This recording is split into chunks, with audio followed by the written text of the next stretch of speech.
Hi hello ಎಲ್ರಿಗೂ ನಮಸ್ಕಾರ. Welcome back to my channel. ಎಲ್ಲರೂ ಹೇಗಿದ್ದೀರಾ? ಎಲ್ಲರೂ ಚೆನ್ನಾಗಿದ್ದೀರಾ ಅಂದ್ಕೊಂಡಿದ್ದೀನಿ. ನಾನು ಕೂಡ ಚೆನ್ನಾಗಿದ್ದೀನಿ. ಇದು ಶಿವರಾತ್ರಿ ಹಬ್ಬದ ಬೆಳಗ್ಗೆ ಇದು ಇಲ್ಲಿ ಗೊರಗುಂಟೆಪಾಳ್ಯ ಶಿವನ ದೇವಸ್ಥಾನ ಇದೆಯಲ್ಲ, ಆರ್ಚ್ ಇದೆಯಲ್ಲ, ಅಲ್ಲಿ ತೊಗೊಂಡಿದ್ದು ವಿಡಿಯೋ ಕ್ಲಿಪ್ಪು.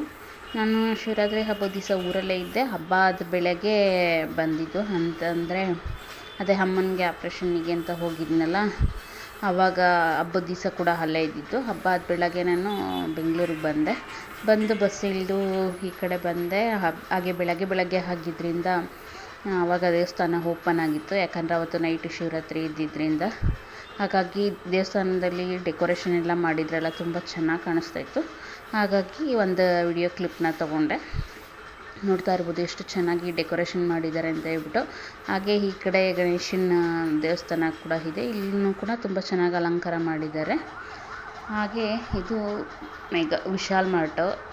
ನಾನು ಕೆಲ್ಸಕ್ಕೆ ಹೋಗ್ತೀನಲ್ಲ, ಸೊ ಅಲ್ಲೇ ನಿಯರ್ ಇದೆ. ಇದೇ ರೋಡಲ್ಲಿ ಓಡಾಡ್ತಾ ಇರ್ತೀನಿ ಡೈಲಿ ಬೆಳಗ್ಗೆ ಸಾಯಂಕಾಲ. ಬಟ್ ಒಂದು ದಿವಸನೂ ಇದ್ರೊಳಗಡೆ ಹೋಗಿರಲಿಲ್ಲ. 1.5 ವರ್ಷದಿಂದ ಇಲ್ಲಿ ಓಡಾಡ್ತೀನಿ, ಬಟ್ ಒಳಗಡೆ ಹೋಗಿರಲಿಲ್ಲ. ಸೊ ನೋಡೋಣ ಇವತ್ತು ಯಾವ ರೀತಿ ಇದೆ ಅಂತ ಹೇಳ್ಬಿಟ್ಟು ಒಳಗಡೆ ಹೋದೆ. ಸೊ ಎಂಟ್ರೆನ್ಸಲ್ಲೇ ಇದು ಸಿಕ್ತು. ಬಟ್ ಬ್ಯಾಗ್ ತೊಗೋಬೇಕಿತ್ತು ನಾನು. ನನ್ನ ಬ್ಯಾಗು ಇಲ್ಲಿ ಕಚ್ಚಾಕ್ಬಿಟ್ಟಿತ್ತು, ಹಾಗೆ ಜಿಪ್ಪೆಲ್ಲ ಹೋಗಿತ್ತು. ಹಾಗಾಗಿ ಬ್ಯಾಗ್ ನೋಡೋಣ ಅಂತ ಹೋದೆ.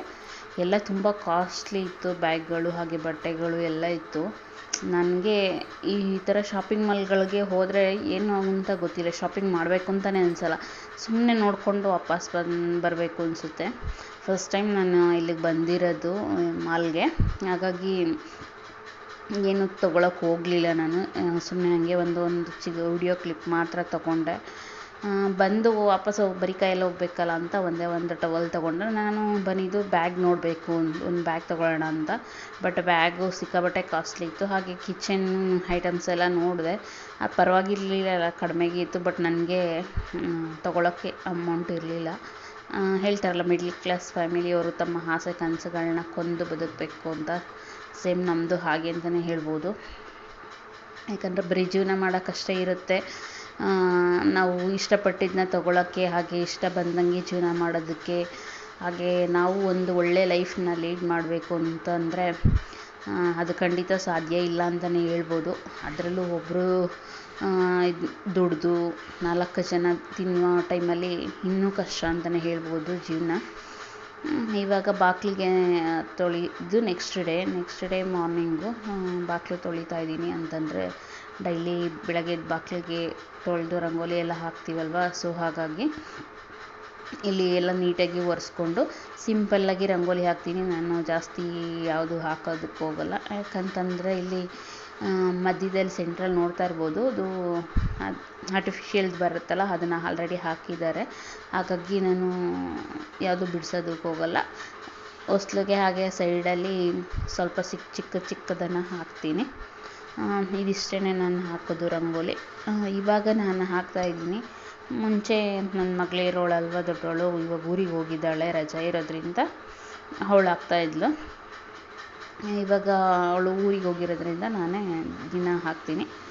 ಹಾಗೆ ಯಾರೆಲ್ಲ ನಮ್ಮ ಚಾನಲ್ನ ಹೊಸ್ದಾಗಿ ನೋಡ್ತಾ ಇದ್ದೀರಾ, ಸೊ ಪ್ಲೀಸ್ ಸಬ್ಸ್ಕ್ರೈಬ್ ಮಾಡ್ಕೊಂಡು ನೋಡಿ. ವಿಡಿಯೋ ಇಷ್ಟ ಆಯಿತು ಅಂತಂದರೆ ಲೈಕ್ ಮಾಡಿ, ಕಮೆಂಟ್ ಮಾಡಿ, ಶೇರ್ ಮಾಡಿ. ನಿಮ್ಮ ಫ್ಯಾಮಿಲಿ ಫ್ರೆಂಡ್ಸಿಗೆ ಸಬ್ಸ್ಕ್ರೈಬ್ ಮಾಡ್ಕೊಳ್ಳೋದಕ್ಕೆ ಹೇಳಿ. ಯಾಕೋ ವಿಡಿಯೋ ಮಾಡೋದಕ್ಕೆ ಮನಸ್ಸಿಲ್ಲ, ವಿಡಿಯೋ ಮಾಡಬೇಕು ಅಂತಲೇ ಅನ್ನಿಸ್ತಾಯಿಲ್ಲ. ಯಾಕೋ ಏನೋ ಒಂಥರ ಜೀವನ ಲೈಫಲ್ಲಿ ಎಲ್ಲ ಕಳ್ಕೊಂಡಿದ್ದೀವಿ ಅನ್ನೋ ಫೀಲಿಂಗು.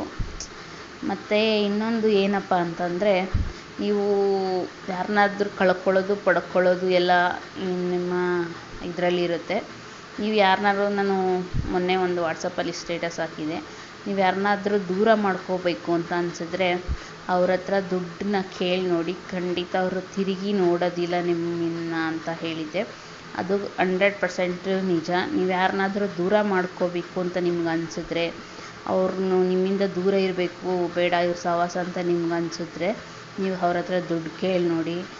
ನೆಕ್ಸ್ಟ್ ಡೇನೇ ನಿಮ್ಮನ್ನು ಮಾತಾಡ್ಸೋದು ಬಿಡ್ತಾರೆ. ಅಕಸ್ಮಾತ್ ನೆಕ್ಸ್ಟ್ ಡೇನೂ ಮಾತಾಡ್ಸಿದ್ರು ಅವ್ರನ್ನಂದ್ರೆ ನೀವು ಪದೇ ಕೇಳಿ. ಹಂಗೂ ಅವ್ರು ಕೊಟ್ಟರು ಅಂತಂದರೆ ಅದು ಬಲವಂತಕ್ಕೆ ನಿಮ್ಮ ಫ್ರೆಂಡ್ಶಿಪ್ ಉಳಿಸ್ಕೊಳ್ಳೋಕ್ಕೋಸ್ಕರ ಕೊಟ್ಟಿರ್ತಾರೆ. ಕೆಲವರು ಕೇಳಿದ ತಕ್ಷಣ ಅವ್ರ ಹತ್ರ ಇದ್ದರೆ ಕೊಡ್ತಾರೆ, ಇಲ್ಲ ಅಂತಂದರೆ ಯೋಚನೆ ಮಾಡಿ ಆದರೂ ಕೊಡ್ತಾರೆ. ಅದು ಅವರಿಗೆ ನಿಮ್ಮ ಗೆಳೆತನ ಉಳಿಸ್ಕೊಳ್ಳೋದಕ್ಕೂ ಬಿಡೋದಕ್ಕೆ ಇಷ್ಟ ಇರಲ್ಲ, ಹಾಗೆ ನಿಮ್ಮ ಫ್ರೆಂಡ್ಶಿಪ್ನ ಅವರು ಕಂಟಿನ್ಯೂ ಮಾಡೋದಕ್ಕೆ ಇಷ್ಟಪಡ್ತಾರೆ. ಬಟ್ ಯಾವಾಗ ನೀವು ದುಡ್ಡು ಕೇಳಿದ ತಕ್ಷಣ ನೀವು ಅವರು ತಮ್ಮ ವರ್ಷೆ ಬದಲಾಯಿಸಿ ಅವರು ಇದನ್ನು ಚೇಂಜ್ ಮಾಡ್ಕೊತಾರೋ ಆವಾಗ ತಿಳ್ಕೊಳ್ಳಿ ಅವ್ರಿಗೆ ನಿಮ್ಮ ಫ್ರೆಂಡ್ಶಿಪ್ಪು ಮುಖ್ಯ ಇರೋದಿಲ್ಲ ಅಂತ ಹೇಳ್ಬಿಟ್ಟು. ಇದು ಕಾಫಿ ಮಾಡ್ತಾಯಿದ್ದೆ ನಾನು. ಇದೇ ರೀತಿ ಕಾಫಿ ಮಾಡೋದು, ಡಿಕಾಕ್ಷನ್ ಮಾಡಿಕೊಂಡು ಹಾಲು ಹಾಕಿ ಮರಳಿಸ್ಬಿಟ್ಟು ಕಾಫಿನ ಮಾಡ್ಕೋತೀನಿ. ಹಾಗೆ ಟಿಫನ್ಗೆ ಟೊಮೊಟೊ ಬಾತು ಹಾಗೆ ಮೊಸರನ್ನ 2 ಮಾಡಿದ್ದೆ. ಅದು ರೆಸಿಪಿನ ನಾನು ಶೂಟ್ ಮಾಡಿಲ್ಲ. ಇದು ಬೆಳಗ್ಗೆ ಕಾಫಿ ಮಾಡ್ತಾ ಇದ್ದಿದ್ದು ಮಾತ್ರ ಒಂದು ಕ್ಲಿಪ್ ತಗೊಂಡಿದ್ದೆ. ನೋಡ್ತಾ ಇರ್ಬೋದು ಇವಾಗ ಸನ್ಸೆಟ್ ಅಂದರೆ ಸೂರ್ಯ ಉದಯ ಕೂಡ ಆಗ್ತಾಯಿದೆ. ನಮ್ಮನೆ ಕಿಟಕಿಲಿ ಯಾವ ರೀತಿ ಕಾಣಿಸ್ತಾ ಇದೆ ಅಂತ ಹೇಳಿ. ಸಾರಿ, ಸನ್ಸೆಟ್ ಅಲ್ಲ, ಸನ್ರೈಸು. ಸೂರ್ಯನ ಬೆಳಕು ಈ ರೀತಿ ಅಡುಗೆ ಮನೆಗೆ ಹಾಲ್ಗೆ ಎಲ್ಲ ಬೀಳುತ್ತೆ. ಹಾಗೆ ನನ್ನ ಆಫೀಸ್ಗೆ ನನ್ನ ಮಗಳು ಸ್ಕೂಲ್ಗೆ ಹೊರಟಿದ್ವಿ. Thank you for watching. Please subscribe ಮಾಡ್ಕೊಂಡು ನೋಡಿ.